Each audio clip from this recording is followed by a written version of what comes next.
We continue now at the top of Daf Gimel Amud Aleph in Meseches Sukkah. This is Sukkah Daf 3a. On the previous Amud, the Gemara had brought a brisa with a machlokas between the Rabbanon and Rabbi Yehuda with regards to a sukkah that is higher than 20 amos. And the Rabbi Yehuda and the Rabbanon had discussed the case of Hilani Hamalka. She sat in a sukkah that was higher than 20 amos. Rabbi Yehuda wanted to bring a proof, and the Rabbanon said it's no proof. So the Gemara now says it makes sense, according to the one who says that the entire machlokas tanoim between Rabbi Yehuda and the Rabbanon is talking about when the walls don't reach the schach. That makes sense. It's normal for a queen to sit in a sukkah where the walls don't reach the schach, mishum avira, because of the air. As Rashi over here says, mishum avira ruach shu sholet bam neachom. You want the air to come in. It's very hot. It makes sense that a queen would have that kind of a sukkah, and that's why they have the machlokas specifically with regards to a sukkah like the sukkah of Queen Hilani. But we had Amoraim before who say that the machlokas, the Rabbanon and Rabbi Yehuda, is specifically by a small sukkah. By a small sukkah, there's a question whether it can be higher than 20 amos. By a large sukkah, there's no problem. So the Gemara says if the machlokas is only by a small sukkah, is it normal for a queen to be in a sukkah katana? You think that incident with Hilni Hamalka was talking about a small sukkah? She's a queen, of course she's going to have a large sukkah. So that seems to refute that approach in the Amoraim. So the Gemara says, Amar Rabba bar Ravada says, Lo nitzrucha ela l'sukkah ho'asuya kitonios. The situation over there was that the sukkah was made of a bunch of different smaller rooms. So there's a bunch of different smaller sukkahs, and that's why they're having the discussion in that situation. In fact, it really was a small sukkah. But the Gemara still says, V'chidarka shal malka leishe b'sukkah ha'asuya kitonios. Is it normal for a queen to sit in a sukkah that's built in that fashion? Rashi over here says, V'chidarka shal malka v'halo narosea u'misharsea misubimima. Doesn't a queen sit together with those who are serving her, those who surround her? So of course she's going to be sitting in a large area. So the Gemara answers, Amar Ravashi says, Lo nitzrucha ela lekitonios sheba. That's true, but the discussion that the Rabbanon and Rabbi Yehuda were having was with regards to those smaller areas. Rabbanon savri bonea besukkah ma'alya have yasvi, v'i yasva b'kitonios mishum tzniusa. The Rabbanon understood that her children, they were sitting in a large sukkah, and she was sitting in the smaller sukkah because of tznius. Umishamachi lo amri lo davar. That's why they didn't say anything to her, because the area where the children were, where there would have been an issue, woman is not chayiv in sukkah, but the area where the children were, where there would have been an issue, that was a larger issue. That was a larger sukkah, so there was no concern that it was very high.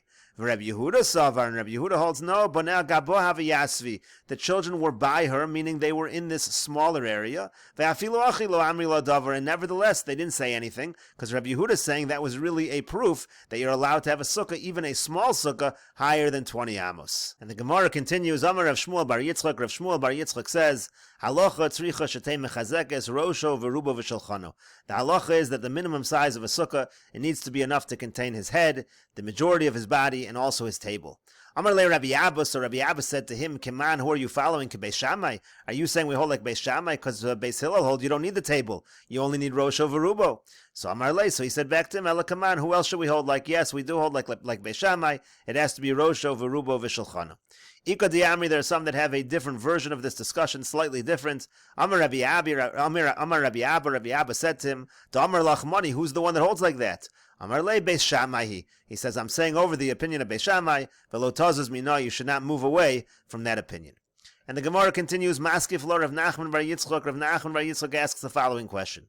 Mimai de Beis Shammai u Beis Hillel besukkah katana pligi.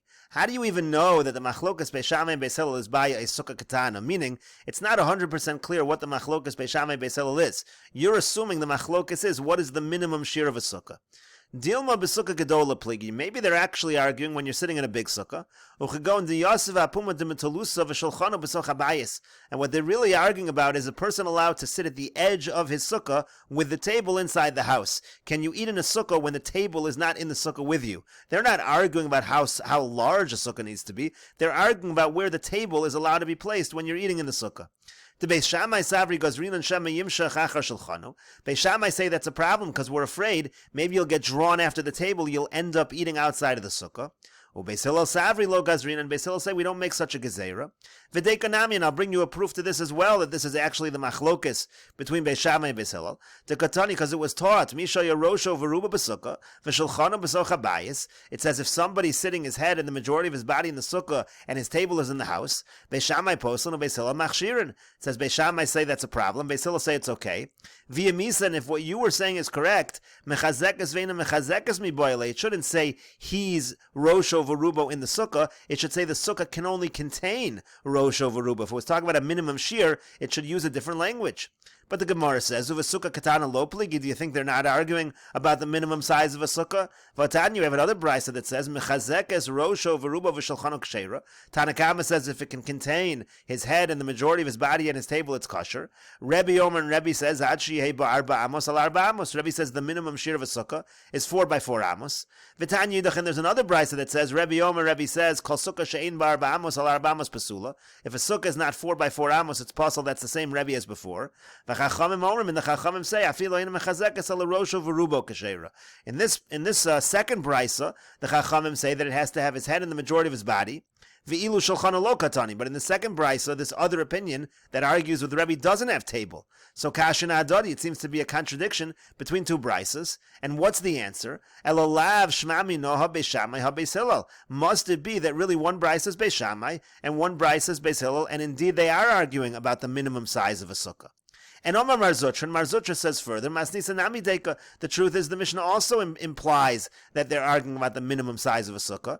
Mida Katani, Beis Shammai posel and Beis Hillel machshir, because look at the language. The language of the Mishnah was Beis Shammai say posel and Beis Hillel say kosher. V'yamisa Beis Shammai Omrim lo yatsa. Now, if you're talking about where you're sitting in a large sukkah, you wouldn't use the language of posel. You would say lo yatsa. He's not yotze when he eats in that fashion. It's not posel. It's a good sukkah. He's just not eating in it in the proper way. O Beis Hillel Omrim yatsa mi boile, and it should have said Beis Hillel say yotze. It shouldn't say machshirin. V'yela kasha, but the Gemara says, but if that's the case, we still have a kasha, because we have differing implications. On the one hand, there's the implication they're arguing about a large sukkah where the table is outside the sukkah. On the other hand, we've brought proofs that they're really arguing about the minimum size of a sukkah. V'yela kasha mishahaya. Like we said before, we have a difficulty because it says mishahaya, which implies in the other direction. So that implies that we're talking about a large sukkah. So what's going on? So the Gemara answers, Liolam betarti pligi. Really, the answer is Beis Shammai and Beis Hillel argue in both scenarios. Pligi b'sukkah katana, upligi b'sukkah gedola. They argue by the minimum size of a sukkah, and they also argue when you're sitting in a sukkah gedola and the table is not with you in the sukkah. V'chisure mechsera v'hachi katani. There are words missing. Here's how you should read the machlokes Beis Shammai and Beis Hillel. Mishahaya rosho v'ruba b'sukkah v'shulchana b'soch habayis. Somebody has his head, the majority of his body in the sukkah, and the table in the house. Beis Shammai Omrim lo yotza, Beis Hillel Omrim yotza. So here you should have the language of yotza. Beis Shammai say you're not yotze. Beis Hillel say he is yotze. And now another case, let's say you have a sukkah that is so small it can only contain Rosha V'rubo, Beis Shammai posel, Beis Shammai say posel, or Beis Hillel machshirin, and Beis Hillel say kosher, and so therefore it emerges that Beis Shammai and Beis Hillel are arguing in both scenarios. And the Gemara continues, Man Tana Laha de Tanu Rabbanan. Who is the Tana of the following brisa? Who's the author of the following brisa? Bayis she'ein bo arba amos al arba amos. The brisa here is talking about a house that is not 4 amos by 4 amos. Now there are a number of halachas we're about to list that are relevant specifically to something that is called a house. And the point over here is that if a house is not 4 by 4 amos, it's not called a house, and those halachas don't apply. So for example, if you have a house that's not 4 by 4 amos, Pater min ha-mezuzah, it's pater from the mitzvah of mezuzah, or min ha-maka, the mitzvah of maka, that's you have to surround the roof with a fence.